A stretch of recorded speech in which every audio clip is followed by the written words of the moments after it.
Sir, reserve bank of India నకిలీ pass పుస్తకాలు సృష్టించి చాలామంది బ్యాంకుల నుంచి అప్పులు తీసుకుంటా ఉన్నారు. అసలు ఆ తనఖా పెట్టినటువంటి ఆ పాస్ పుస్తకంలో ఉండేటువంటి పొలమే ఆయన పేరు మీద లేదనేటువంటి ఉదాంతాలు వారి దృష్టికి వచ్చిన తర్వాత ఈ పాస్ పుస్తకాలను రద్దు చేసి కొత్త ఇవ్వమనేటువంటి ఇన్స్ట్రక్షన్స్ మన ప్రభుత్వానికి భారతదేశంలో ఉండే మిగతా ప్రభుత్వాలకు ఇవ్వడం జరిగిందనేటువంటి మాట మనం వినడం జరుగుతూ ఉంది సార్. అందులో భాగంగానే మన తెలంగాణ రాష్ట్రంలో కూడా ఇలాంటి భూ కమతాలు ఉండేటువంటి వాళ్ళు, ముఖ్యంగా గ్రామీణ ప్రాంతంలో చిన్న సన్నకారు రైతులు చాలా ఎక్కువ, దాదాపుగా 88% ఈ భూ కమతాలు చిన్న సన్నకారు రైతుల చేతుల్లో ఉన్నాయనేటువంటి మాట కూడా మీతో మనం చేస్తున్నాను. అలాంటి వారికి ముఖ్యంగా ఇందుట్లో చదువుకున్నటువంటి వాళ్ళు చాలామంది ఉన్నారు. అలాంటి వాళ్లకు ఈ మనం ఇచ్చేటువంటి పట్టేదారు పాస్ పుస్తకమే ఆధారం అనేటువంటి మాట కూడా నేను తమ ద్వారా గౌరవ మంత్రివర్యులకు నేను తెలియజేస్తూ ఉన్నాను. అదేవిధంగా మన పక్క రాష్ట్రమైనటువంటి ఆంధ్రప్రదేశ్ వాళ్ళు పూర్తిగా ఆన్లైన్ చేశారు అధ్యక్ష. ఇలా తెలంగాణలో అయితే మనం పోయి మన పాస్ పుస్తకాన్ని కుదో పెడితేనే లోన్ వస్తూ ఉంది. కానీ మన పక్క రాష్ట్రమైన ఆంధ్రాలో వారు ఆన్లైన్లో బ్యాంక్ మేనేజర్ చూసుకొని ఆయన పేరు మీద పొలం ఉందా లేదా అనేటువంటి నిర్ధారణ చేసుకున్న తర్వాతనే ఈరోజు అప్పు ఇవ్వడం జరుగుతూ ఉందనేటువంటి మాట నేను తమ ద్వారా గౌరవ మంత్రివర్యులకు తెలియజేస్తూ ఉన్నాను. అందుకని మనం కూడా ఆన్లైన్లో పకడ్బందీగా అన్ని వివరాలు అందులో పొందుపరిచి తర్వాత ఫిజికల్గా మీరు కొత్త పుస్తకాలు ఇవ్వదలుచుకుంటే తప్పేం లేదనేటువంటి మాట కూడా నేను తమతో మనవి చేస్తున్నాను. పుస్తకం కూడా ఇలా పాస్పోర్ట్ మాదిరిగా, లేకపోతే మన వెహికల్ రిజిస్ట్రేషన్ చేసుకుంటే వచ్చేటువంటి కార్డు మాదిరిగా, లేకపోతే డ్రైవింగ్ లైసెన్స్ మాదిరిగా మనం జేబులో పెట్టుకొని ప్రయాణం చేసే విధంగా ఉంటే అది బీదవానికి ఒక పెద్ద గుర్తింపు అనేటువంటి మాట. ఆస్తి హక్కు అనేది ఒక ప్రాథమిక హక్కు అధ్యక్ష. ఈ పాస్ పుస్తకం ద్వారానే పొలం ఉండే వారికి అది పొందడానికి అవకాశం ఉంటుంది. అందుకు ప్రయత్నం చేయమని తమ ద్వారా గౌరవ మంత్రులు నేను కోరుతా ఉన్నాను. రామ్మోహన్ రెడ్డి గారు 1 సెకండ్, చిన్న జీవన్ రెడ్డి గారు 1 సెకండ్. వాళ్ళు అడిగింది కాకుండా అధ్యక్ష, ఈ యొక్క పట్టాదారు పాస్బుక్స్ రాష్ట్ర వ్యాప్తంగా 82 లక్షల మంది రైతు కుటుంబాలకు ఉన్నాయి అధ్యక్ష. ఈ యొక్క దాన్ని పక్క రాష్ట్రాల లోపల వెబ్లైన్ ద్వారా ఈ 1B రికార్డ్స్ని తీసుకునే విధంగా ఆల్రెడీ జరుగుతుంది అధ్యక్ష. గతం లోపల కాంగ్రెస్ ప్రభుత్వం లోపల మీ సేవా కేంద్రాల ద్వారా పరిగిలోనే అది స్టార్ట్ చేయడం జరిగింది అధ్యక్ష. మొట్టమొదటిసారిగా రైతులకు పహానీలు కావాలన్నా, ఎలాంటి సర్టిఫికెట్ కావాలన్నా మీ సేవా కేంద్రం ద్వారా ఎక్కడైనా సరే తీసుకునే విధంగా ఈ కొత్త సాంకేతిక విజ్ఞానాన్ని ప్రజల్లోకి తీసుకురావడం జరిగింది అధ్యక్ష. అదేవిధంగా ఆధునిక సాంకేతిక టెక్నాలజీతో కూడుకున్నటువంటి ట్యాంపర్ ప్రూఫ్ పట్టాదారు పాస్ పుస్తకాలని ప్రభుత్వం తీసుకురావాలని చెప్పి నేను గౌరవ మంత్రివారు రెవెన్యూ శాఖ మంత్రి గారిని కోరుతున్నాను అధ్యక్ష. ఎందుకంటే ఒక కుటుంబంలో ఒక భద్రత ఉంటుంది అధ్యక్ష. ఈ పట్టాదారు పాస్బుక్స్ వాళ్ళ కుటుంబంలో ఉంటే కుటుంబ సభ్యులందరికీ, అంటే మహిళలకు కానీ పిల్లలకు కానీ ఒక పాస్బుక్ వాళ్ళ ఇంట్లో ఉంటే ఇంట్లో ఒక ధైర్యం అనేది ఉంటుంది అధ్యక్ష. కాబట్టి ఇది ఎలాంటి ట్యాంపర్ లేకుండా కొంతమంది రెవెన్యూ అధికారులు అప్పుడు పాస్ పుస్తకాలు ఇచ్చి చాలా మందిని ఇబ్బంది పెట్టిన సంఘటనలు చాలా మనం గమనించడం జరిగింది అధ్యక్ష. కాబట్టి మీరు లేటెస్ట్ టెక్నాలజీతో తీసుకురావాలని చెప్పి మిమ్మల్ని కోరుతూ అధ్యక్ష. అదేవిధంగా జీవన్ రెడ్డి గారు అధ్యక్ష, ఇప్పుడు ప్రస్తుతం రాష్ట్రంలో అమలు ఉన్నటువంటి ఈ పట్టదారు పాస్బుక్సే కానీ టైటిల్ డీడ్సే కానీ అధ్యక్ష, అవిభక్త ఆంధ్రప్రదేశ్ రాష్ట్ర విభజన కంటే పూర్వం జారీ చేయబడ్డటువంటి అవన్నీ కూడా ఇప్పుడు ఆంధ్రప్రదేశ్ ప్రభుత్వం అని చెప్పి అందులో పేర్కొనడం జరుగుతుంది. రాష్ట్ర విభజన తదుపరి ఏదైతుందో ఈ పట్టదారు పాస్బుక్స్ కానీ టైటిల్ డీడ్స్ కానీ మార్చడం అనేది అనివార్యం, తప్పనిసరి అధ్యక్ష. కారణం ఏదైనప్పటికీ అది రిజర్వ్ బ్యాంక్ ఆఫ్ ఇండియా సూచన కానివ్వండి, అదర్వైజ్ కూడా రాష్ట్ర ప్రభుత్వం మన కొత్తగా ఏర్పడటంతో తెలంగాణ రాష్ట్ర ప్రభుత్వంకి వెళ్ళి కొత్తగా జారీ చేయడం అనేది తప్పనిసరిని తప్పదు. అంటే వాస్తవంగా ప్రభుత్వం ఏదైతుందో మాకు అటువంటి ఆలోచన లేదు, మార్చడం లేదని జవాబు చెప్పిండ్రు. అది చూస్తే కొంత సత్యదూరంగా కనబడుతుంది. ఎందుకంటే జిల్లా కలెక్టర్లకు ఆదేశాలు జారీ చేయడమే కాదు, ఇప్పుడు కొత్తగా ఆస్తులు భూమి మార్పిడి చేసుకున్నటువంటి వారికి ఏదైతే ఫ్రెష్ పట్టేదారు పాస్బుక్స్ కానీ టైటిల్ డీడ్స్ కానీ జారీ చేయడం జరగడం లేదు. కొత్తగా పట్టేదారు పాస్బుక్స్ కానీ టైటిల్స్ కానీ జారీ చేయకపోవడంతో ఒక విధంగా కొన్ని క్రయ విక్రయాలు కూడా ఆగిపోవడం జరుగుతుంది. మేమేమంటున్నాం అంటే మీరు తీసుకోపోయే ఒక నిర్ణయం త్వరితగతిని తీసుకోండి అని చెప్పి అంటున్నా. అంతేగాని ఏదైతుందో పత్రికల్లో ఒక వార్త రావటము దానికి భిన్నంగా ఏదైతుందో మరి మీరు ఆ నిర్ణయం మీద తప్పుగా భావిస్తున్నా ఏంటో తెలియదు. కానీ ఈవెన్ మీరు తీసుకున్నటువంటి నిర్ణయానికి అనుగుణంగా నూతనంగా ముద్రించబోయేటటువంటి ఒక ఈ పట్టేదారు పాస్బుక్ టైటిల్ లీడ్ ఏ విధంగా ఉండబోతుందో కూడా పత్రికలో రావడం జరిగింది అధ్యక్ష అని చెప్పి అంటున్నా. ఈ పత్రికలో రావడం జరిగింది అధ్యక్ష అని చెప్పి this I will pass it on to the honourable minister sir. కాబట్టి మీరు ఆ నిర్ణయం త్వరితగతి తీసుకోవాలని. ఇంకొకటి రెండవది అధ్యక్ష స్పీకర్ గారు, మీకు తెలియదు లేదు, ఇప్పుడు ప్రస్తుతం అమల్లో ఉన్నటువంటిది AP rights in land and pattadar passbook act 1971. ప్రస్తుతం అమల్లో ఉన్నటువంటిది ఆంధ్రప్రదేశ్ భూ హక్కు చట్టం అనేది అమల్లో ఉన్నది అధ్యక్ష. ఆ ఆంధ్రప్రదేశ్ భూ హక్కు చట్టం ఏదైతే పట్టేదారు పాస్బుక్ టైటిల్ జారీ చేయడం దొరుకుతుందో దాన్ని కూడా మార్చాలి. ఈ AP rights in land and pattadar passbook act 1971 ఉన్నదో దాన్ని Telangana rights in land and pattadar passbook act 2017 గా మనం మార్పు చేసుకోవాలి అధ్యక్ష. ఆ విధంగా మార్పు చేసుకున్నప్పుడు మాత్రమే దానికి చట్టబద్ధత మనం కల్పించుకోగలుగుతుంది అధ్యక్ష. అట్లాగే మిత్రులు మాట్లాడినట్టు రైతులు రుణ సౌకర్యం పొందేటప్పుడు అసలు వాస్తవంగా పట్టేదారు పాస్బుక్ అనే టైటిల్ అవసరం లేదు. మన ప్రభుత్వ విధానానికి అనుగుణంగా కేవలం సాగు ఎవరు చేస్తే మాత్రం వారికి మాత్రం అప్పు ఇవ్వాలి అధ్యక్ష. ఈ need not be title holder cast చేస్తే సరిపోతుంది. కానీ వాళ్ళు బ్యాంక్స్ ఏం చేస్తున్నాయి, they are insisting for pattadar passbook and title deed. వాళ్ళు ఏదైతుందో కేవలం పహానీ పత్రిక కాస్ట్ సబ్మిట్ చేస్తే సరిపోయే విధంగా మీరు ఆదేశాలు జారిస్తే బాగుంటుంది అధ్యక్ష. చివరి ఏదైతుందో గౌరవ అమాత్యుల్ని ఈ పట్టేదారు పాస్బుక్ టైటిల్స్ మీరు త్వరితగతిన నిర్ణయం తీసుకొని ఒక అనౌన్స్మెంట్ చేసి please see that it is implemented immediately. ఎందుకంటే ఈ క్రయ విక్రయాలు కొన్ని అయిపోయిన అధ్యక్ష అని చెప్పి అంటున్నాను. ఈ పట్టేదారు పాస్బుక్ టైటిల్స్ మార్పిడి చేయడం జరుగుతుంది అనేటువంటి ఒక భావనతో కొత్త పుస్తకాలు జారీ చేయకపోవడంతో ముద్రణ లేకపోవడంతో అయిపోయినాయి. కాబట్టి నిర్ణయం వెనువెంటనే తీసుకొని మీరు ఈ Telangana pattadar passbook and title deed అనే విధంగా రైతుకు మీరు సమకూర్చినట్టయితే అది రైతుకు ఒక హక్కుగా పరిగణిస్తుంది. మరి తెలంగాణ ఒక రైతుగా కూడా గుర్తింపబడతారని ఒక అభిప్రాయాన్ని వ్యక్తం చేస్తున్నారు అధ్యక్ష.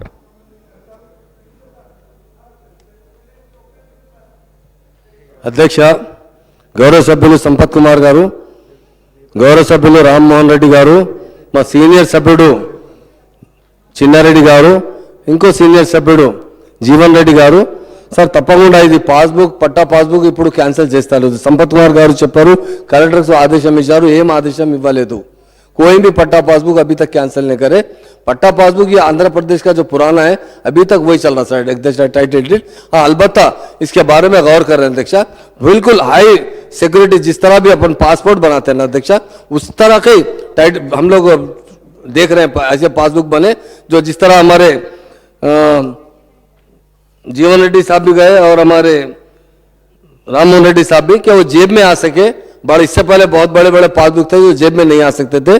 चिनाडी साहब भी बोले कि अगर छोटा पासपोर्ट रहा तो जैसा पासपोर्ट के हिसाब से बनाने के लिए हम तो बहुत से लोगों से एक मद्रास से भी हमारे पास आए पट्टा पासबुक का लिए, और एक इंपोर्टेड पेपर्स का भी जैसा पासपोर्ट का पेपर आता अध्यक्षा उसी तरह का पेपर भी तैयार करें अध्यक्षा. अब तैयार होने के बाद इसको हम कोई कैंसिल नहीं करेंगे, एक्सचेंज करेंगे. ये आंध्र प्रदेश का पट्टा पासबुक है अध्यक्षा. तेलंगाना का बनने के बाद तेलंगाना का लोगों के साथ बना के उसको हम एक्सचेंज करेंगे अध्यक्षा. और जो ऑनलाइन कर दिया गया अध्यक्षा, जो नकली पासबुक बना चुके पहले या 5 लोगों के पास है, वो बैंक में पहले लोन लेते थे, अब लोन नहीं ले सकते अध्यक्षा. ऑनलाइन पूरे डॉक्यूमेंट ऑनलाइन कर दिया गया. बैंक मैनेजर भी ऑनलाइन में चेक करने के बाद उस पर लोन दे रहा है अध्यक्षा. इसके लिए गवर्नमेंट बहुत सीरियस है. जरूर इसके ऊपर अच्छा से प्रिकॉशन लेते हुए, और हम यही चाहते हैं हमारे फार्मर्स को कोई तकलीफ ना हो अध्यक्षा. फार्मर हमारे लिए असल जान है. हम खाते हैं पीते हैं तो फार्मर्स की मेहनत की वजह से जो पैदावार आती है उसी से खाते हैं. उनकी सेफ्टी सिक्योरिटी करना हमारी अपनी रिस्पॉन्सिबिलिटी है अध्यक्षा. हमारे चारों सब्सिडी जो बोले अध्यक्षा उस पर हम जरूर अमल करते हुए अच्छे से अच्छे पट्टा पासबुक बनाकर एक्सचेंज करेंगे. और जब तक कोई बिल्कुल बिल्कुल बिल्कुल अभी देखिए 2-3 आपसे मैं कल ही बताता हूँ, कल ही मैं मंगा के देखा, हमारे मीना साहब भी यही हमारे, तो कल हम देखे 3-4 में एक को हम सेलेक्ट भी करके सीएम से अप्रूवल लेंगे और बहुत अच्छे स्टैंडर्ड के जल्द से जल्द करवा देंगे अध्यक्ष. थैंक यू अध्यक्ष.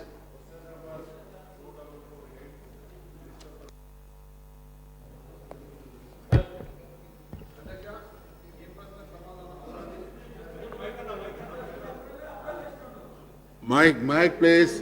Okay okay. ఏ ప్రశ్న సమాధానం అవునండి. గర్భిణీ స్త్రీలను తమ గర్భధారణ సమయంలో ఆసుపత్రికి తీసుకువెళ్ళడానికి, ప్రసవం అయిన తర్వాత ఇంటి దగ్గర వదిలివచ్చేందుకు 41 వాహనాలతో గిరిజన ప్రాంతాల్లో ఈ కార్యక్రమాన్ని ఇప్పటికే ప్రారంభించడం జరిగింది అధ్యక్ష. 2017-18 ఆర్థిక సంవత్సరంలో రాష్ట్రమంతటా ఈ సేవలను విస్తరింపజేయాలనే ప్రతిపాదన ఉంది అధ్యక్ష. బి ప్రశ్న సమాధానం 200 కంటే ఎక్కువ వాహనాలతో రాష్ట్రమంతటా ఈ కార్యక్రమాన్ని విస్తరింపజేయడం అవుతుంది అధ్యక్ష. అట్లాగే ఒక కాల్ సెంటర్ను అంటే 102ను ఏర్పాటు చేయడం అవుతుంది. ప్రతి ప్రసవ పూర్వ చెకప్ కొరకు అంటే యాంటీనేటల్ చెకప్ కొరకు, తర్వాత గర్భిణీ స్త్రీలను తీసుకెళ్ళడం అవుతుంది అధ్యక్ష. దాంతోపాటు ప్రసవం జరిగిన తర్వాత తల్లి బిడ్డను క్షేమంగా ఇంటికి వదలడానికి ఈ వెహికల్స్ను ఉపయోగించడం జరుగుతుంది అధ్యక్ష. సురేఖ గారు.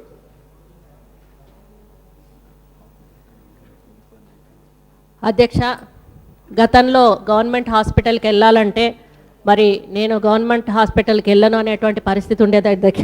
కానీ మన తెలంగాణ రాష్ట్ర ప్రభుత్వం ఏర్పడిన తర్వాత ముఖ్యంగా గ్రామీణ ప్రాంతంలో ఉన్నటువంటి మహిళలు, గర్భిణీ స్త్రీలు కానీ బాలింతలు కానీ ఆరోగ్యవంతంగా ఉండడానికి, మరి పుట్టిన పిల్లలు కూడా ఆరోగ్యవంతంగా ఉండడానికి ఎన్నో రకాల సంక్షేమ కార్యక్రమాలను చేపట్టడం జరిగింది అధ్యక్ష.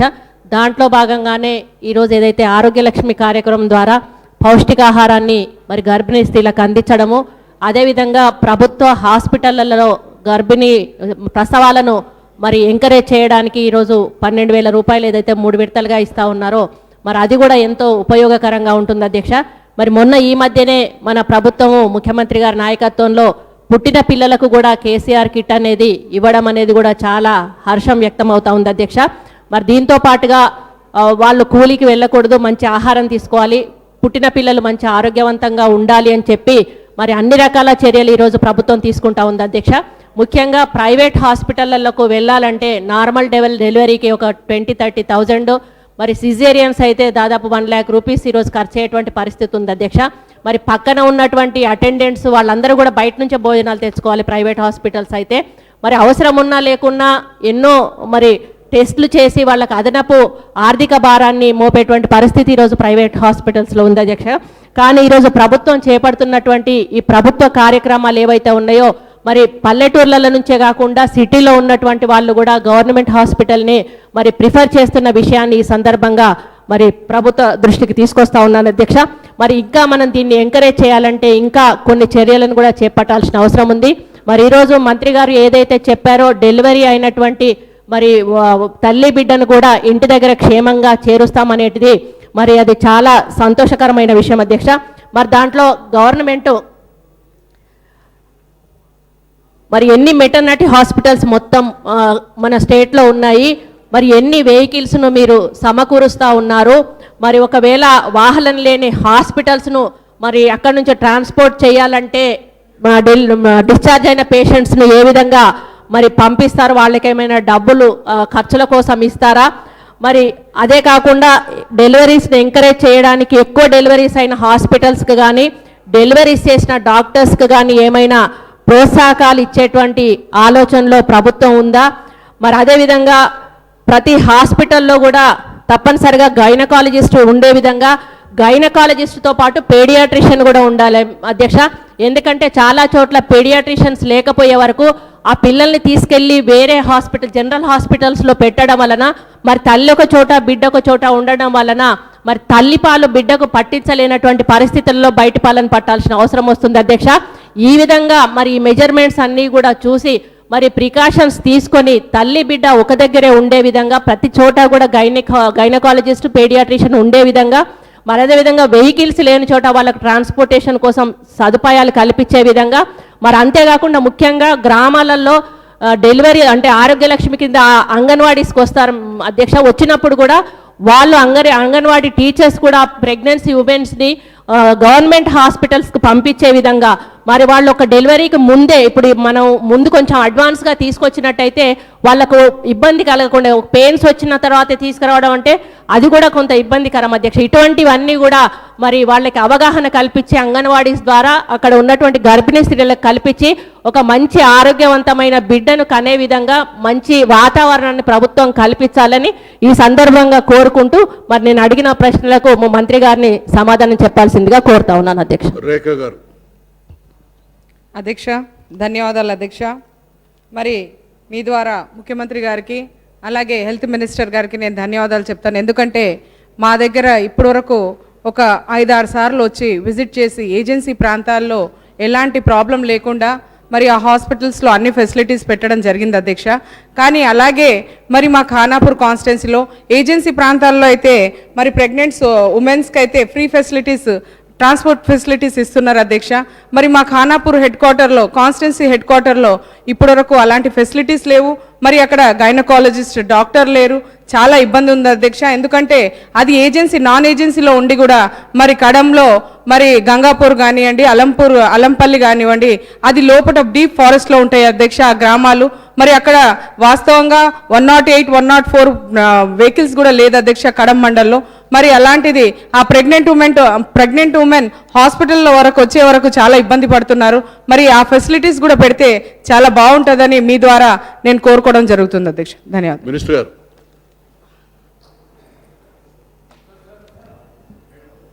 One second.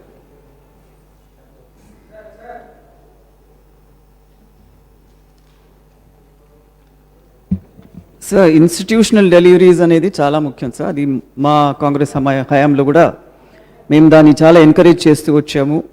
పారితోషికాలు కూడా ఇవ్వడం జరిగేది. నేను ఒకటి చెప్తున్నాను సార్, ఇక్కడ ఇవన్నీ మంచి ఆలోచనలు ఉన్నా యాక్చువల్గా మనకు స్టాఫ్ తక్కువ ఉంది. ఇప్పుడు రేఖా గారు కూడా అన్నారు గైనకాలజిస్ట్ తక్కువ ఉన్నారని చెప్పేసి, పీడియాట్రిషియన్స్ తక్కువ ఉన్నారని చెప్పేసి. సురేఖ గారు కూడా చాలా చక్కగా చాలా విషయాలు చెప్పుకొచ్చారు. ఇప్పుడు చూడండి సార్, ఇప్పుడు ఇన్స్టిట్యూషనల్ డెత్స్ అవుతున్నాయి. మనమేమో ఇన్స్టిట్యూషనల్ డెలివరీస్ చేయాలని చెప్పి మనం వాళ్ళని ఆహ్వానిస్తూ ఇవన్నీ వాళ్ళకి ఫెసిలిటీస్ క్రియేట్ చేస్తుంటే ఇన్స్టిట్యూషనల్ డెత్స్ అవుతున్నాయి. దాని గురించి మనం ఏం ఆలోచించాల్సిన అవసరం లేదు. For example in Niloufer hospital 5 deaths in 1 week sir. అది ఘోరమైనటువంటి ఇష్యూ. అది దాని గురించి ఇంతవరకు ఏమైంది, ఎంక్వైరీ ఏమైంది, ఇంతవరకు దానికి నామాత్రంగా కూడా దాని గురించి తెలియట్లేదు. గాంధీ హాస్పిటల్లో ముగ్గురు చనిపోయినారు డెలివరీ చేసిన తర్వాత కూడా. ఇవన్నీ కూడా జరుగుతున్నప్పుడు ఇన్స్టిట్యూషనల్ డెత్స్ జరిగేటప్పుడు ఇన్స్టిట్యూషనల్ డెలివరీస్ అన్నప్పుడు చాలా చాలా జాగ్రత్తగా ఉండాలి sir. There is a shortage of gynaecologist rural ఏరియాస్లో కానీ, ఇప్పుడు మా ఏరియాలో కూడా లేదు. జైరాబాద్లో కూడా ఒకసారి ఉంటారు, ఒకసారి ఉండటం లేదు. ఆ విధంగా పీడియాట్రిషియన్స్ కూడా తక్కువగా ఉన్నారు. అండ్ 6,000 మీరు ఇప్పుడు ఇన్స్టిట్యూషన్ డెలివరీకి ఇస్తున్నారు, 12,000 అని ఇన్ ఇన్స్టాల్మెంట్స్కో మీరు 4,000 ఇచ్చే, ఐ థింక్ 6,000, 12,000, 4,000 అలా 12,000 ఇస్తున్నారు. ఎస్, 3 ఇన్స్టాల్మెంట్స్లో. దాంట్లో గవర్నమెంట్ ఆఫ్ ఇండియా భాగస్వామ్యం కూడా ఉంది సార్. వాళ్ళు 6,000 ఇస్తున్నారు. Government of India is also giving 6,000. వాళ్ళు కూడా ఒక మంచి ఆలోచనలు ఉన్నారు. ఇక్కడ మన గవర్నమెంట్ కూడా, టీఆర్ఎస్ గవర్నమెంట్ కూడా 6,000 ఇస్తుంది. ఇంకా కాస్త పెంచితే బాగుంటుందని కూడా నేను భావిస్తున్నాను. మినిస్టర్ గారు. అధ్యక్ష, ఆరోగ్య తెలంగాణ నిర్మాణంలో భాగంగా అన్ని హాస్పిటల్స్ స్ట్రెంథన్ చేస్తూ ముఖ్యంగా ఈ తల్లి బిడ్డల సంరక్షణ, వారి ఆరోగ్యం బాగా బాధ్యత ప్రభుత్వం ఉంది కాబట్టి ఈ ఎంసీహెచ్ కేర్ని ఎక్కువ తీసుకోవడం జరుగుతూ ఉంది అధ్యక్ష. ఈ మదర్ అండ్ చైల్డ్ కేర్ను రాష్ట్ర ప్రభుత్వ పరంగా చాలా కీలకంగా భావిస్తూ ఇప్పటికే చాలా డెలివరీ వార్డ్స్ కావచ్చు, డెలివరీ కేంద్రాలు కావచ్చు పూర్తి స్థాయిలో అభివృద్ధి చేయడం జరిగింది అధ్యక్ష. అయితే WHO నామ్స్ ప్రకారం మోడర్న్గా ఈ డెలివరీ సెంటర్స్ను ఇంప్రూవ్ ఆల్రెడీ చేయడం జరిగింది చాలా ప్రాంతాల్లో. ఇంకా మరి పుట్టిన బిడ్డ ఆరోగ్యవంతంగా ఉంటేనే సమాజం ఆరోగ్యవంతంగా తయారవుతున్న ఉద్దేశంతో ఈ గర్భిణీ స్త్రీలను పూర్తి స్థాయిలో వారికి మంచి ఆహారం అందించడం కానీ, వారికి మంచి మెడిసిన్స్ అందించడం కానీ, మరి వాళ్ళు కూలికి పోలేని పరిస్థితి ఉన్నప్పుడు వాళ్ళకు ఆర్థికంగా సాయం చేయడం కానీ, దాన్ని దృష్టిలో పెట్టుకుని ముఖ్యమంత్రి ఆలోచన చేసి ఈ అనేక రకాల ఈ కార్యక్రమాలు అనౌన్స్ చేయడం జరిగింది అధ్యక్ష. ముఖ్యంగా ఈ వాహనాల విషయంలో కూడా మరి ఆల్రెడీ గతంలోనే ఈ ఏజెన్సీ ప్రాంతాల్లో, గిరిజన ప్రాంతాల్లో గర్భిణీ స్త్రీలకు ఎంకరేజ్మెంట్గా వాళ్ళకు సపోర్ట్ చేసే విధంగా 41 వాహనాలను ఏర్పాటు చేయడం జరిగింది. ఆ వాహనాలు వచ్చిన తర్వాత ఆ ప్రాంతాల్లో చాలా మంచి ఫీడ్బ్యాక్ వస్తుంది అధ్యక్ష. మరి అన్ని ప్రాంతాల్లో ఈ వెహికల్ సరిగ్గా ఉపయోగించుకుంటా ఉన్నారు. మరి యాంటీనేటల్ చెకప్స్ గురించి కానీ గతంలో వాళ్ళకి అవగాహన లేక కానీ, లేకుంటే ట్రాన్స్పోర్టేషన్ ఫెసిలిటీ లేక కానీ మరి గిరిజన ప్రాంతాల గర్భిణీ స్త్రీలు మరి హాస్పిటల్కి వెళ్ళే పరిస్థితి లేకుండా అధ్యక్ష. ఈ వాహనాలు ఏర్పాటు చేసిన తర్వాత మరి ఖచ్చితంగా ఈ యాంటీనేటల్ చెకప్ హాస్పిటల్ రావడం, చెకప్ చేయించుకోవడం, తర్వాత మరి డెలివరీస్ కూడా హాస్పిటల్ రావడం, మరి తర్వాత తల్లి బిడ్డలు క్షేమంగా ఇంటికి తీసుకుపోవడం జరుగుతుంది అధ్యక్ష. దాంతోపాటు మిగిలిన వాళ్ళకి అవసరమైన ఈ బేబీ కిట్లను కానీ తర్వాత 12,000 మరి మొన్ననే బడ్జెట్లో ప్రకటించడం జరిగింది. 3 విడతలుగా 4,000 చొప్పున వాళ్ళకి 12,000 కూడా సమకూర్చడం జరుగుతుంది అధ్యక్ష. మరి దాంట్లో కేంద్ర ప్రభుత్వం కూడా మరి బడ్జెట్లో ప్రకటించడం జరిగింది. క్లియర్గా ఇంతవరకు గైడ్ లైన్స్ రాలి 6,000 గర్భిణీ స్త్రీలకు ఇస్తామని, మరి మొత్తం అందరికి ఇస్తామని ఇక్కడ కొన్ని జిల్లాలు ఇస్తారనేది ఇంకా క్లారిటీ రాలేదు. మరి కేంద్ర ప్రభుత్వం నుంచి ఎంత వచ్చినా దానికి ఖచ్చితంగా 12,000 రాష్ట్ర ప్రభుత్వం తరఫున ఇవ్వడం జరుగుతుంది అధ్యక్ష. తర్వాత సోదరి గీతారెడ్డి గారు మాట్లాడుతూ ఇన్స్టిట్యూషనల్ డెలివరీస్ ఇంప్రూవ్ కావాలనేది చెప్పడం జరిగింది అధ్యక్ష. వాస్తవానికి గతానికి పోలిసి ఇప్పటికీ ఈ 2 సంవత్సరాల్లో చాలా ఇంప్రూవ్మెంట్ ఉంది అధ్యక్ష. 30% ఓవరాల్గా ఇన్స్టిట్యూషనల్ డెలివరీ పెరుగుతూనే ప్రైవేట్ హాస్పిటల్ ఎక్కువ ఉంటుంది గతంలో, గవర్నమెంట్ హాస్పిటల్ తక్కువ ఉండింది. ఓన్లీ 30% మాత్రమే గవర్నమెంట్ హాస్పిటల్లో డెలివరీస్ జరుగుతూ ఉండే. మరి మన ప్రభుత్వం వచ్చిన తర్వాత తీసుకున్న చర్యల కారణంగా మరి ఇప్పటికీ 40%కి ఇంప్రూవ్ అయింది అధ్యక్ష. కొన్ని జిల్లాల్లో మెదక్, నిజామాబాద్ లాంటి కొన్ని 2 జిల్లాల్లో 50%కి చేరుకోవడం జరిగింది అధ్యక్ష. మరి దాని మీద చాలా కేర్ తీసుకుంటా ఉన్నాం, చాలా ఇంప్రూవ్మెంట్ అయింది. కాకపోతే ఈ ఇన్స్టిట్యూషనల్ డెలివరీస్తో పాటు డెస్ గురించి కూడా గీతారెడ్డి గారు చెప్పడం జరిగింది. ఈ విషయంలో సభకు కానీ సభ్యులకు కానీ ప్రజలకు కానీ కొంత అవగాహన ఉండవలసిన అవసరం ఉంది అధ్యక్ష. ఈ ఎంఎంఆర్ అనేది మెటర్నల్ మోర్టాలిటీ రేట్ అనేది దేశవ్యాప్తంగా ఇప్పుడున్నది 167 ఉంది అధ్యక్ష. అంటే 1,00,000 డెలివరీ జరిగితే 167 మంది దేశవ్యాప్తంగా చనిపోతూ ఉన్నారు. అది అంటే విషయాలు అందరికి అవగాహన ఉండాలి. ఎందుకంటే పేపర్లో ఒక వార్త వచ్చినప్పుడు దాని మీద ఇట్లా జరుగుతుందా అనే విషయాన్ని మనం దాన్ని వేరేగా తీసుకోవాల్సిన పరిస్థితి కాదు. అక్కడక్కడ ఎందుకు జరుగుతున్న మీద ఎవరి తప్పున్నా వారి మీద ఖచ్చితంగా చర్యలు తీసుకుంటాం. అటువంటి జరగకుండా ప్రభుత్వ పరంగా పూర్తిస్థాయిలో జాగ్రత్తలు తీసుకుంటాం. కానీ మనకు అవగాహన ఉండాలి, ఏం జరుగుతుంది, ఎంతమంది చనిపోతున్నారు, నేషనల్ యావరేజ్ ఏంది, స్టేట్ యావరేజ్ ఏంది అనేది. అయితే దేశవ్యాప్తంగా national average maternal mortality rate 167 ఉంటే, అంటే 1,00,000 డెలివరీకి 167 అయితే మన రాష్ట్రం కొత్త రాష్ట్రం ఏర్పడడం స్టార్టింగ్లో కమాండ్ ఆంధ్రప్రదేశ్లో 91 ఉండేది అధ్యక్ష. అది ఇప్పుడు 71 తగ్గింది అధ్యక్ష. అంటే 1,00,000 డెలివరీస్ అయితే ఇప్పుడు 71 మాత్రమే జరుగుతూ ఉన్నాయి. మనం ఈ లెక్కలు చూస్తే ఇప్పుడు ఈ డెలివరీ సందర్భంగా చనిపోయే ఓవరాల్గా ప్రపంచవ్యాప్తంగా కావచ్చు, దేశవ్యాప్తంగా కావచ్చు ఒక డాటా ఉంది అధ్యక్ష. ఆ చనిపోతున్న కేసులు ఎందుకు చనిపోతున్నారు, ఏ రీజన్తో చనిపోతున్నారు అనే దాని మీద లెక్కలు కూడా ఉన్నాయి. కొన్ని దాదాపు దాంట్లో 50 చెప్తాను, అదే చెప్తాను.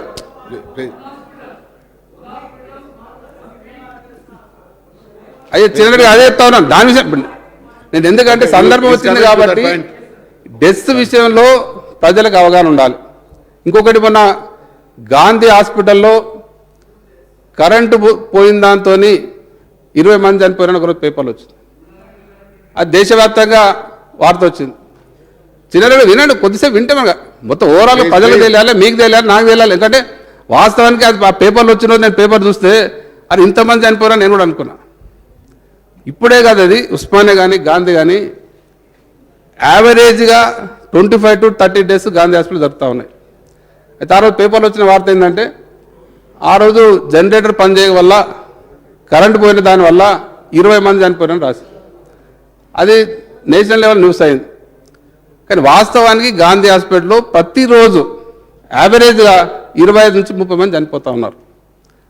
అంటే మొత్తం మన రాష్ట్రంలో వినండి అమ్మా, మొత్తం చెప్తే వినాలి కదా, సబ్జెక్ట్ మొత్తం చెప్తే వినండి. లెక్కలు ఓపెన్ లెక్కలు ఇవి.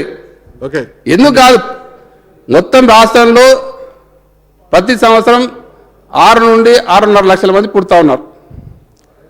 దాదాపు 3 లక్షల మంది చనిపోతూ ఉన్నారు. ఆ చనిపోయిన దాంట్లో మరి ఒక 1/3 గవర్నమెంట్ హాస్పిటల్ చనిపోతూ ఉన్నారు. కొంతమంది ఇంటి దగ్గర చనిపోవచ్చు, కొంతమంది ప్రైవేట్ హాస్పిటల్ చనిపోవచ్చు. 1/3 దాదాపు 1,00,000 మంది గవర్నమెంట్ హాస్పిటల్ చనిపోతూ ఉన్నారు. అంటే గతానికి ఇప్పటికి గవర్నమెంట్ హాస్పిటల్ పెరిగింది. అంటే ఖచ్చితంగా గతంలో ఏదైనా రోగం వచ్చినప్పుడు ఇంటి దగ్గర ఉంటుంది, హాస్పిటల్ పోయే వాళ్ళు గారు అవగాహన లేకపోవడం కావచ్చు. రోజు రోజుకు గవర్నమెంట్ హాస్పిటల్లో పేషెంట్ అంటే సీరియస్గా వచ్చినప్పుడు గవర్నమెంట్ హాస్పిటల్ చేరుస్తుంది కాబట్టి గవర్నమెంట్ హాస్పిటల్ దాదాపు యావరేజ్గా 1,00,000 మంది చనిపోతూ ఉన్నారు. దీన్ని యావరేజ్గా తీసుకుంటే మనకు ఈ చనిపోవడం అనేది గవర్నమెంట్ హాస్పిటల్లో ఎక్కువ ఎందుకు కనిపిస్తూ ఉందంటే ఎక్కడ ఏ సీరియస్ కేసు ఉన్నా ఖచ్చితంగా ఉస్మానియాకో గాంధీకో వస్తూ ఉన్నారు. ఈ రకంగా యావరేజ్గా డెత్స్ అనేది రోజు జరుగుతూ ఉన్నాయి. మనకు అది తెలియక కన్ఫ్యూజ్తోని మరి ఇంతమంది చనిపోతారనే అవగాహన లేక మాట్లాడుతున్నాం కాబట్టి పేపర్ వచ్చిన దాన్ని అది జరుగుతుంది అనుకుంటున్నాం కాబట్టి అది అందరికి తెలియాలని ఈరోజు మీకు చెప్పడం జరుగుతూ ఉంది. గాంధీలో కానీ ఉస్మానియాలో కానీ యావరేజ్గా డైలీ 20 నుంచి ఉస్మానియా 20 నుంచి 25 వరకు, గాంధీలో 25 నుంచి 30 వరకు చనిపోతూ ఉన్నారు. ఇది వాస్తవాలు మన అందరికి తెలిసి ఉండాలని నేను కూడా తెలియజేస్తున్నాను దశ. తర్వాత నీలోఫర్ హాస్పిటల్లో 1 వీక్లో జరిగిన దాని మీద పూర్తి స్థాయిలో కలెక్టర్ ఆధ్వర్యంలో కమిటీ వేయడం జరిగింది. ఎంక్వైరీ జరుగుతూ ఉంది. దాని మీద మరి ఇంతవరకు అయితే రిపోర్ట్ ఇంకా రాలేదు. ఇచ్చిన తర్వాత నిజంగా దాని మీద ఎవరైనా బాధ్యులను తేలితే పూర్తి స్థాయిలో చర్యలు తీసుకోవడం జరుగుతుంది అధ్యక్ష. ఈ రకంగా ప్రభుత్వ పరంగా తీసుకునే జాగ్రత్తలు అన్నీ కూడా తీసుకుంటా ఉన్నాం. తర్వాత వెహికల్స్ విషయంలో కూడా మరి కొండాసూరి గారు అడిగినట్టుగా ఇంకా కొత్త వెహికల్స్ ఎన్ని వస్తాయని అడగడం జరిగింది. మరి కొత్తగా 200 వెహికల్స్ వరకు మరి ఏర్పాటు చేసి అన్ని ప్రాంతాలకు పంపించడం జరుగుతుంది. మొదటి విడతగా కేవలం గిరిజన ప్రాంతాల్లో, ఏజెన్సీ ప్రాంతాల్లో ప్రవేశపెట్టడం జరిగింది. దానికి మంచి రెస్పాన్స్ ఉంది కాబట్టి నెక్స్ట్ విడతలో ఈ వచ్చే సంవత్సరంలో రాష్ట్రంలోని అన్ని ప్రాంతాలకు వెహికల్స్ అరేంజ్ చేసి మరి అందరి గర్భిణీ స్త్రీలకు మంచి ఫెసిలిటీ కల్పించడానికి అన్ని రకాల ప్రయత్నం చేస్తున్నాం అధ్యక్ష. తర్వాత ఈ స్టాఫ్ విషయంలో గైనకాలజిస్ట్ కానీ పీడియాట్రిషియన్ కానీ మరి కొంత గతంలో చాలా రోజులుగా చాలా సంవత్సరాలుగా రిక్రూట్మెంట్ జరగలేదు కాబట్టి కొంత కొరత ఉన్న వాటి వాస్తవమే. ఈ మధ్యనే ముఖ్యమంత్రి గారు మరి 2118 పోస్టులకు క్లియరెన్స్ ఇవ్వడం జరిగింది, క్యాబినెట్లో క్లియరెన్స్ ఇవ్వడం జరిగింది. కొంత ఈ జోనల్ ప్రాబ్లంతో ఆ రిక్రూట్మెంట్ కొంత లేట్ అయిన మాట వాస్తవం. ఆల్రెడీ పబ్లిక్ సర్వీస్ కమిషన్కి పంపించడం జరిగింది. ఈ మధ్యనే తొందరలో నోటిఫికేషన్ వస్తుంది. అవి రిక్రూట్మెంట్ అవుతాయి. అది రిక్రూట్మెంట్ అయితే చాలా వరకు ప్రాబ్లం సాల్వ్ అవుతుంది లక్ష. అప్పుడు స్టాఫ్ అందరికీ ఇవ్వడానికి అవకాశం ఏర్పడుతుంది. Question number 2425, minister for medical and health.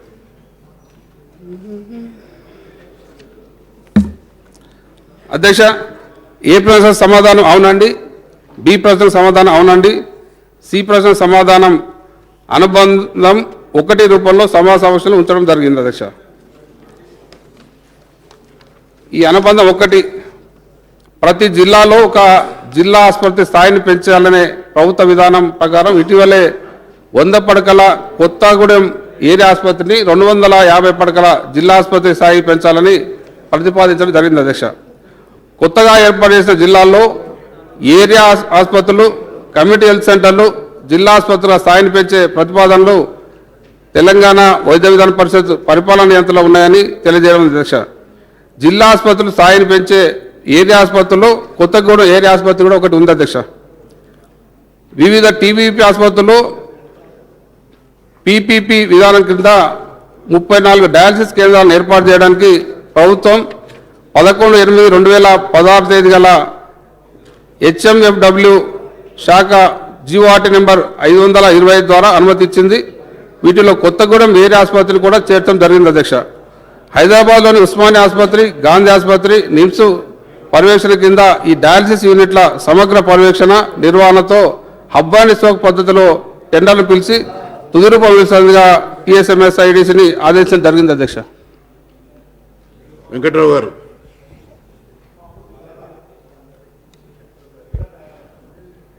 Speaker sir, thank you అవకాశం ఇచ్చినందుకు. మంత్రి మీ ద్వారా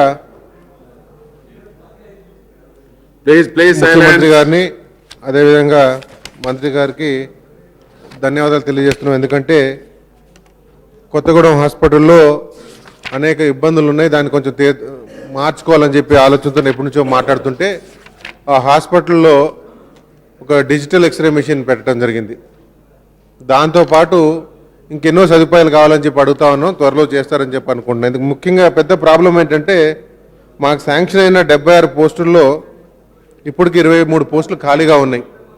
ఆ ఖాళీగా ఉన్న పోస్టులు భర్తీ చేయకపోతే సేవలు అందించలేకపోతున్నాం. ముఖ్యంగా వచ్చిన మెయిన్ ఇష్యూ ఏమవుతుందంటే సీమాంగ్ సెంటర్ ఉంది, 30 బెడెడ్ సీమాంగ్ సెంటర్ ఎన్ఆర్హెచ్ఎం ఫండ్స్తోనే నడిపిస్తున్నాం. దాంట్లో గైనకాలజిస్ట్ లేరు, అనస్థిసియాలజిస్ట్ లేరు, పీడియాట్రిషియన్ లేరు. దాంతోపాటు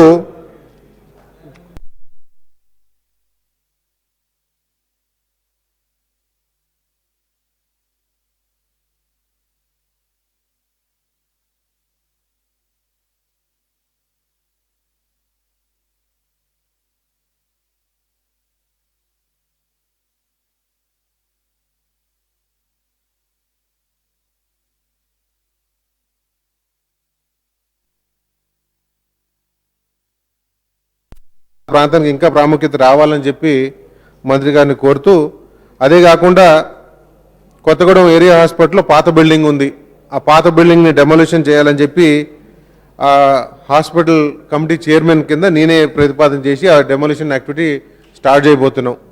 ముఖ్యంగా ప్లాన్ ఏంటి అంటే మీతను కూడా షేర్ చేసుకుంది, ఉన్న హాస్పిటల్ మదర్ అండ్ చైల్డ్ కేర్కి వదిలిపెట్టి కొత్త ప్రాంతంలో 10 ఎకరాల స్థలం కూడా కేటాయిస్తామని చెప్పాం. 10 ఎకరాల స్థలం కూడా ఐడెంటిఫై చేయడం జరిగింది. ఆ స్థలంలో కొత్త నిర్మాణాలు తొందరగా చేపట్టపోతే ముఖ్యంగా అంటే మననే చూడండి, అన్నపరెడ్డిపల్లి స్కూల్లో అనారోగ్యంతో 100 మంది పిల్లలు ఇబ్బంది పడితే దాంట్లో 60 మంది పిల్లలు తీసుకొచ్చి ఈ హాస్పిటల్లో పెట్టారు. ఫెసిలిటీస్ లేవు కాబట్టి చాలామంది నేల మీద పండుకోబెట్టే పరిస్థితి ఉంది. దయచేసి ఫెసిలిటీస్ కావాలా. దాంతోపాటు అన్ని హాస్పిటల్స్ డిజైన్లో శానిటేషన్ కోసం కరెక్ట్గా ప్లానింగ్ చేయట్లేదు. ఆ ప్లానింగ్ కరెక్ట్గా చేయటం చాలా అవసరం. ఇప్పటికే ఆపరేటింగ్ థియేటర్ కరెక్ట్గా ఫంక్షన్ చేయటం లేదు, ఎందుకంటే చాలా ఎక్విప్మెంట్ అవసరం ఉంది. ఆ ఎక్విప్మెంట్ కూడా త్వరలో, మెయిన్గా ఆర్థోపెడిక్ సర్జరీస్ ఏమీ జరగట్లేదు, దానికి కావాల్సిన ఆర్థోపెడిక్ ఎక్విప్మెంట్ తప్పనిసరిగా త్వరలో ఇప్పిస్తారని చెప్పి అనుకుంటున్నాను. దాంతోపాటు డయాలసిస్ సెంటర్ కూడా శాంక్షన్ చేశారు. శాంక్షన్ అయ్యి మోర్ దెన్ ఇయర్ అవుతా ఉంది. దాన్ని ఇప్పుడు లోపల స్టార్ట్ చేస్తారు. దాంతోపాటు డెలివరీస్లో మెయిన్గా సి సెక్షన్స్ ఎక్కువ అవుతున్నాయి. గవర్నమెంట్ ఆఫ్ ఇండియా కానీ మన రాష్ట్ర ప్రభుత్వంలో నామ్స్లో డెలివరీస్ తగ్గించాలని, సి సెక్షన్ ద్వారా డెలివరీస్ తగ్గించాలని చెప్పి ప్రతిపాదనలు ఉన్నాయి. దానికోసం యాక్షన్ ప్లాన్ ఏం తీసుకుంటున్నారు?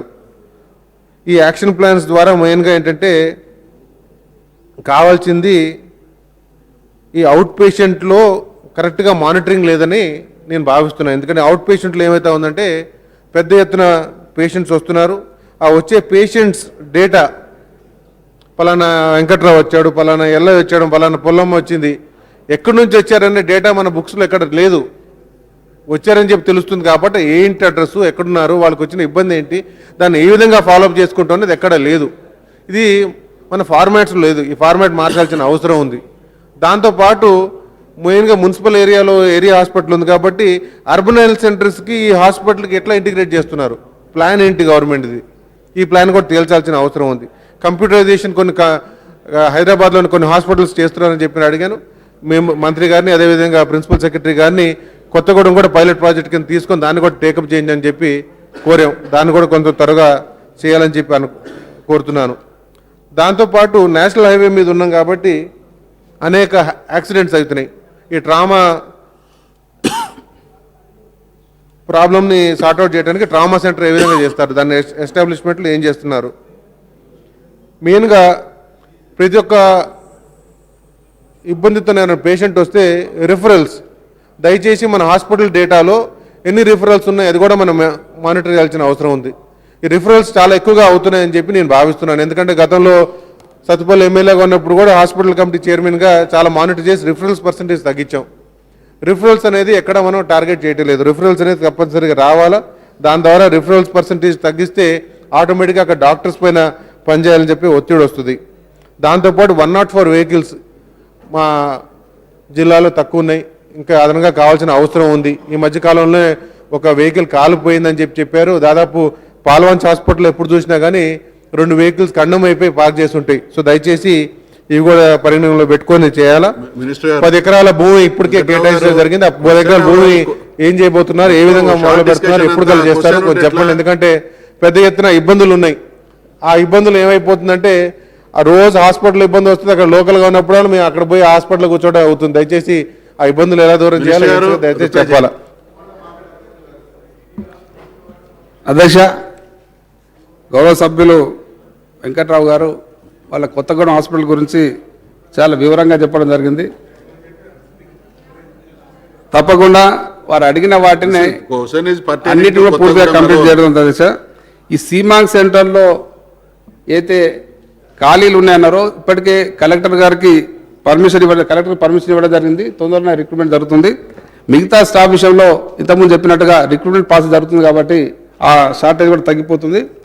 తర్వాత ఎక్విప్మెంట్స్ కొన్ని అడగడం జరిగింది. తొందరలోనే ఎక్విప్మెంట్స్ హాస్పిటల్కి సంబంధించి అవసరమైన ఎక్విప్మెంట్స్ అన్ని కూడా తొందరలోనే ఇవ్వడం జరుగుతుందని గౌరవ సభ్యునికి తెలియజేస్తుంది అధ్యక్ష. అట్లాగే ఈ ఓపీ డాటా గురించి కంప్యూటరైజేషన్ గురించి ఆల్రెడీ ఆ ప్రాసెస్ జరుగుతుంది అధ్యక్ష. హైదరాబాద్లో కొన్ని హాస్పిటల్లో కంప్లీట్ చేసినాం. మరి మిగతా రాష్ట్రం అంతా కూడా ఈ కార్యక్రమం చేయడానికి చర్యలు చేపట్టడం జరుగుతుంది అధ్యక్ష. మరి గౌరవ సభ్యునికి నేను హామీ ఇస్తా ఉన్నాను, 3 నెలల్లో మీ ఆసుపత్రిని ఈ కంప్యూటరైజ్ చేయడం జరుగుతుందని తెలియజేస్తూ, మిగతా విషయాల్లో మీరు అడిగిన అన్నిటికీ తప్పకుండా చర్యలు తీసుకొని ఆ హాస్పిటల్ ఇంప్రూవ్మెంట్స్ కొరకు అవసరమైన అన్ని పూర్తిగా కంప్లీట్ చేస్తామని మీకు అందరూ తెలియజేస్తాను అధ్యక్ష. 1 सेकंड आपको देंगे వెంకట్రావు గారు. మంత్రి గారు చెప్పిన సమాధానానికి ధన్యవాదాలు సార్. మెయిన్గా అడిగేది ఏంటంటే 10 ఎకరాల భూమి దాంట్లో ఇప్పుడు పాత బిల్డింగ్ కూలగొడుతున్నాం అని చెప్పాం. ఆ పాత బిల్డింగ్ కూలగొడితే బెడ్ కెపాసిటీ ఆటోమేటిక్గా అసలు ఉన్న బెడ్ కెపాసిటీ తగ్గిపోతుంది. ఏ విధంగా ముందుకు పోదాం అనుకుంటున్నారు? ఎందుకంటే రేపొద్దున మళ్ళీ అడిషనల్ బెడ్స్ ఉన్నాడికి మళ్ళీ పెట్టడానికి కూడా చూడలేదు. సో మాకు ఎట్లా టెంపరీ అకామిడేషను ఏదో ఒకటి కావాలా, లేకపోతే రేపొద్దు నుంచి మళ్ళీ బిల్డింగ్ కూలగొట్టినప్పటి నుంచి మళ్ళీ ఇంకొక గొడవ మొదలవుతుంది.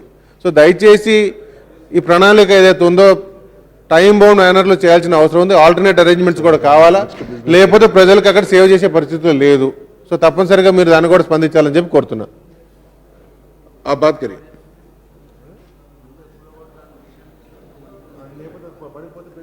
Speaker sir, thank you so much. आज का जो क्वेश्चन है एरिया हॉस्पिटल कोत्तागुड़म के साथ साथ एरिया हॉस्पिटल तेलंगाना के हर असेंबली कॉन्स्टिट्यूंसी में है. सर मैं मिनिस्टर साहब को मुबारकबादी देता हूं. मिनिस्टर साहब ने यह सोचा कि अपग्रेडेशन ऑफ द हॉस्पिटल करना चाहिए. बेशक अगर आप एरिया हॉस्पिटल को अपग्रेड करेंगे तो ये जो प्राइवेट हॉस्पिटल्स वाले आज जो अपनी मनमानी चला रहे ना सर, वो नहीं होंगे, क्योंकि गरीब आदमी सबसे पहले एरिया हॉस्पिटल जाता है. तो मैं चाहता हूं कि एरिया हॉस्पिटल्स के अंदर, जैसा मेरे एरिया में एरिया हॉस्पिटल नामपल्ली आता, उसमें इमीडिएट आईसीयू का आपका प्रपोजल है, मगर अभी तक वो हॉस्पिटल को आईसीयू अभी आया नहीं है सर. उसको इमीडिएट लाना चाहिए सर. और आज डायलिसिस आप जो कह रहे हैं सर, आज के दौर में ये कॉमन डिसीज होते जा रही सर. अगर एरिया हॉस्पिटल में आप डायलिसिस रख देंगे तो मैं समझता हूं कि गरीबों का काफी फायदा होगा. उसके साथ साथ सर मेरे एरिया में 100 बेड का हॉस्पिटल है सर, जैसा कोत्तागुड़म को 250 बेड कर रहे हैं. अगर आप मेरे एरिया को भी अगर 250 बेड का एरिया हॉस्पिटल बना देंगे तो मैं समझूंगा कि बहुत अच्छी बात है. चूंकि मेरे पास डेली अभी 1500 आउट पेशेंट आ रहे हैं साहब. आप रिकॉर्ड मंगा के देखिए, एरिया हॉस्पिटल नामपल्ली में 1500 आउट पेशेंट आ रहे हैं सर. तो मैं चाहता हूं कि डॉक्टर्स आप पूरे रखिए सर, और पीजी स्टूडेंट्स को भी वहां पे आप पोस्टिंग डालिए, और जो भी टेस्टिंग करने के लिए रेडियोलॉजिस्ट होती है उसको बराबर रखिए ताकि स्कैन की सहूलत हो सकती. इससे पहले के क्वेश्चन में आप जैसा बताए कि प्रेग्नेंट वुमेन के लिए अगर एरिया हॉस्पिटल में तमाम फैसिलिटीज रहेंगी तो वहां पे अच्छा होगा. इसी के साथ साथ चंद्रायन गुट्टे में बारकस एरिया हॉस्पिटल है सब, उसमें भी आप सेम फैसिलिटीज प्रोवाइड करिए. अगर आप ये फैसिलिटीज प्रोवाइड करेंगे तो मैं समझता हूं बहुत अच्छी बात रहेगी. क्योंकि रेगुलर एचडीएस मीटिंग होती है सर, उसके अंदर जो भी एमएलए को इंटरेस्ट होता है उन्हें देख के उस मीटिंग को करता है. और एक मेरा लास्टली आपसे एक रिक्वेस्ट है सर, अक्सर जो बड़े हॉस्पिटल के अंदर एचडीएस मीटिंग के अंदर चेयरमैन प्रिंसिपल सेक्रेटरी होते साहब, उन्होंने अपनी मीटिंग अपने चेंबर में बुलाते सर. मेरा आपसे एक पर्सनल रिक्वेस्ट है, अगर वो मीटिंग सेम एरिया हॉस्पिटल की तरह बड़े हॉस्पिटल में भी, जैसा नीलोफर है, एमएनजे कैंसर हॉस्पिटल में, वहां पे अगर चेयरमैन साहब मीटिंग लेंगे तो हम लोग एवरी मंथ इंस्पेक्शन कर सकते हैं सर. इंस्पेक्शन करेंगे तो वहां की तकलीफ क्या है प्रैक्टिकली मालूम होंगी सर. अगर वहां की तकलीफ प्रैक्टिकली मालूम होंगी तो उसको दुरुस्त कर सकते हैं. जैसा नीलोफर हॉस्पिटल में 5 डेथ हुए, अगर वो नेचुरल डेथ भी है तो हम लोग जाके सेटिस्फाई हो सकते हैं सर, और वहां पे अगर किसी को तकलीफ है तो वो दूर कर सकते हैं सर. तो मैं आपसे ख्वाहिश करता हूं एचडीएस मीटिंग उसमें हॉस्पिटल्स में होना चाहिए, और तमाम एरिया हॉस्पिटल को आप डेवलप करिए. इसमें आपका भी और हुकूमत का भी नाम